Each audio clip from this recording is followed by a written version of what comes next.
Hello guys and gals, it is I, the Monster, and this is the first video that I've made in almost 7 years, and obviously the first video game review I've done in almost 7 years. Today we're going to be reviewing Final Fantasy VII for the PlayStation 5. This is the sequel to the 2020 game Final Fantasy VII Remake. This came out during COVID, so this was a very interesting point in time, I'll say that much, and I remember a lot of people picking this up. So I am a complete novice when it comes to Final Fantasy or Final Fantasy VII. Like, I have very little experiences with that. I've played a few of them.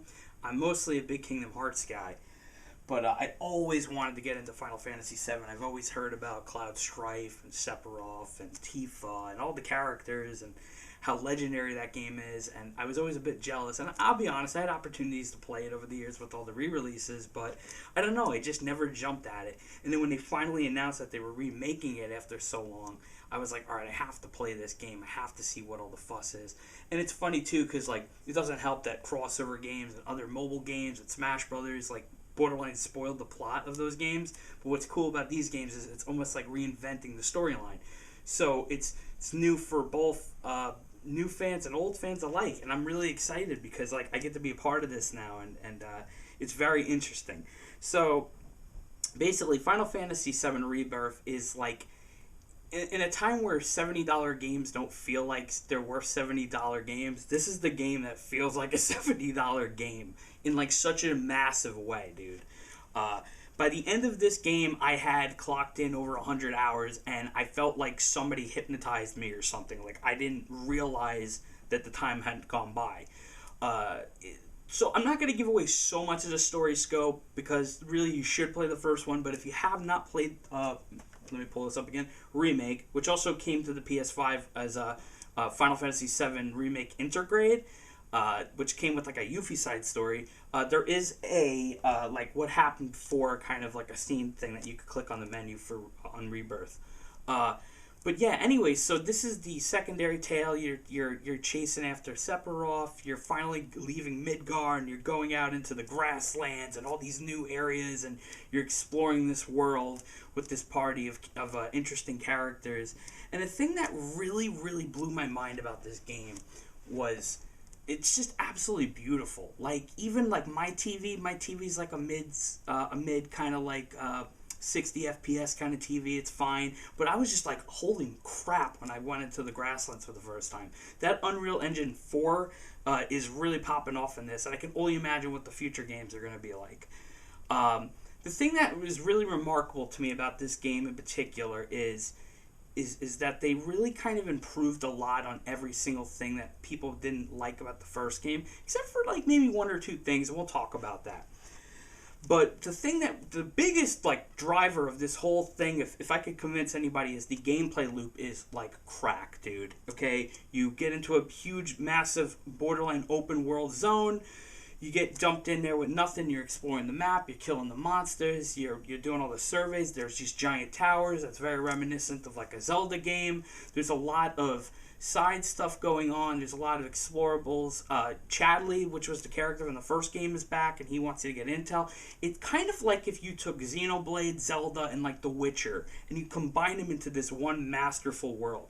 There's also like a chocobo system, which are those giant chickens that you could ride, and there's all different types of them in this game, and there's whole lots of different ways to get them, which can be a little frustrating, but it's still worth it when you get the chocobos. The thing is, too, is the attention to detail of every character in this game.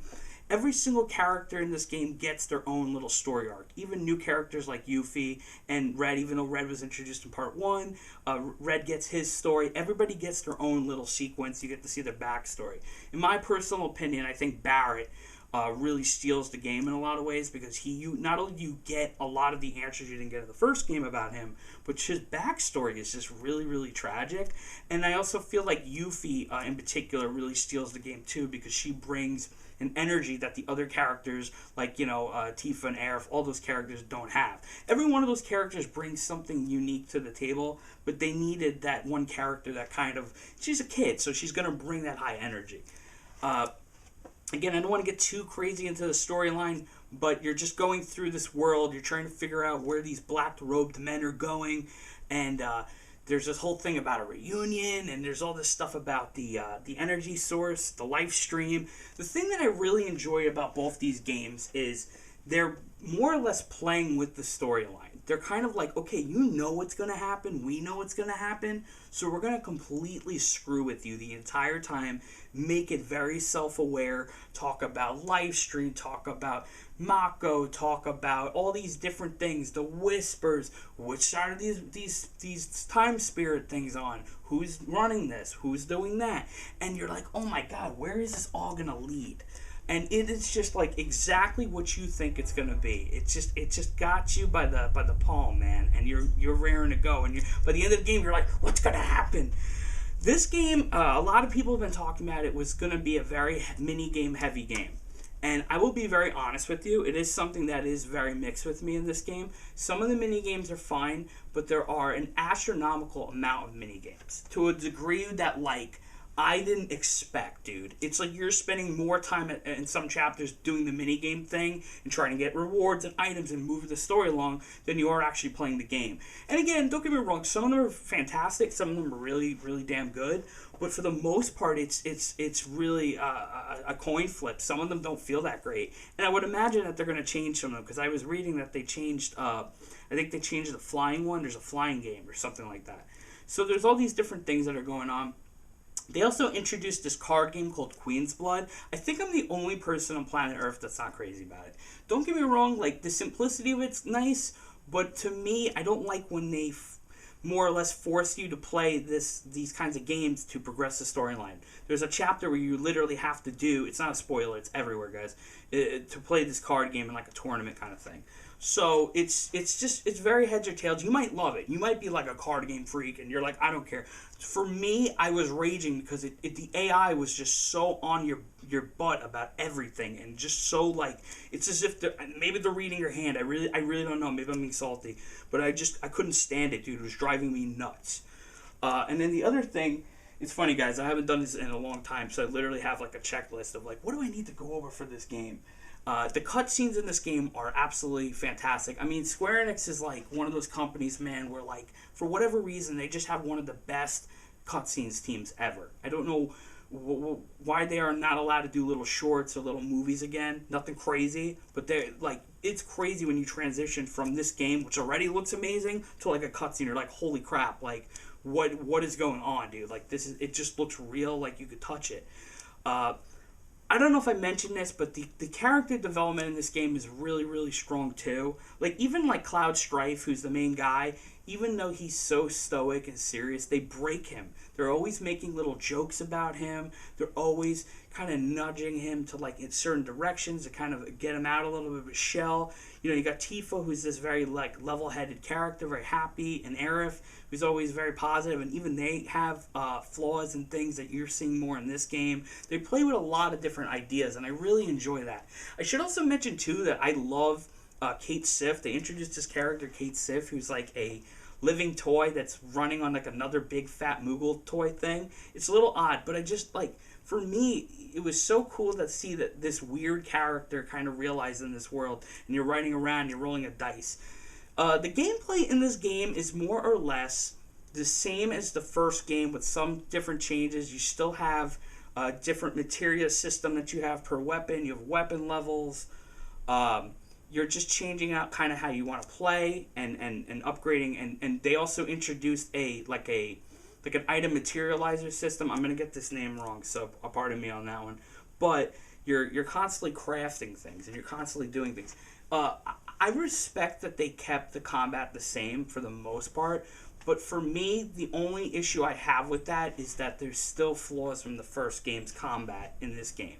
The combat is very fluttery. I don't know what the word is. Like, where if you played a Kingdom Hearts game, it's floaty and you kind of have that. Every time you would block in a Kingdom Hearts game, it feels really, like, snappy. In this game, there's, like, a flutteriness to the combat because these animations are so crazy that sometimes the block is really weird. Like, I did this in the first game and I did it in this one where I made Cloud's block like amazing. I gave him like precision defense, stagger, perfect timing. I maxed them out, and even with those, sometimes it just felt a little off. There's just a couple of things. The camera kind of screws around with you a little bit too much too.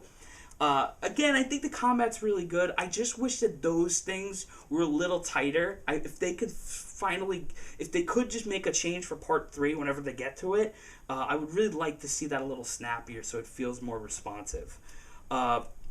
But other than that, I think the combat's fine. Everything's cool. It's still very... some of the stuff's pretty challenging later on, like especially if you want to do... if you want to go for summons and Chadley's intel. There's all that kinds of stuff. And what was the other thing? There was... The limit breaks are really amazing. There's just so much going on, man. They have all these synergy abilities where every character's got their own abilities, and you could spec the characters out on these talent trees. And the talent trees have synergy abilities that you can unlock skills and abilities, and they're all different too. So there's not really too much crazy stuff to say about the combat. It's more or less the same, and I'm going to assume the third game they're going to keep it the same too. I just wish it was a little tighter. But for the most part, I think the game is great, man. There's even, I forgot to mention, there's even fast travel. There's just so much going on in this game. I think what's crazy too is like by the end of this game, you really don't know where they're gonna go. You know, they introduce, again, this is not a spoiler. They introduce Vincent and Sid later in the game, and you know they're going to be with you in part 3, so they're not doing anything in this one so much as just joining you, but like even they're setting them up a little bit, and you're just kind of trying to figure out like, okay, like what is the direction this story is heading, because the self-awareness is on such a high that it's just like by the end of the game you're like, holy crap, you know. There is a zone towards the end of this game, man, that just goes on and on and on. It kind of reminded me a lot of a zone in Tales of Berseria, actually, by the end of that game, if you know what I'm talking about. And it just kept going. It was a little bit too much for me. It was probably one of the weaker chapters. But the game really twists and turns with you. It really plays around with you, and you know where some things are going, and you get what you're gonna get. Like I was reading all this stuff that all these old Final Fantasy VII fans are very happy with, but man, dude, the direction they're going, we really don't know what the hell they're gonna do. And that's what's exciting about it. All the guys that are working on this game, it's just, I don't know, man. It's all up in the air at this point. So anyways, that's basically it. I think this is a great game. I think that there's a lot here. It's a big game, too. It's about, 160 gigs. It's kind of like Last of Us Part 2, where you had the 2 discs. And so you have the install disc and you got the play disc. And again, I think it's worth checking out 100%. I don't see why not. If you're not going to play Remake, like I said, there's a recap on the menu, and yeah, I don't know. I think it's a wonderful game. Not much more to say about it, man. By the end of the game, my brain was. Anyways, guys, this was again the first review I've done in a long time. We'll see what's going to happen next. Maybe I'll change the setup, or, it's still the old camera, still the old lighting, but, anyways, hit like, subscribe, share, do what you got to do, and hopefully I'll see you guys very, very soon, and it won't take another 7 years to make another video. Thanks, bye-bye, peace. Final Fantasy VII Rebirth! Get it!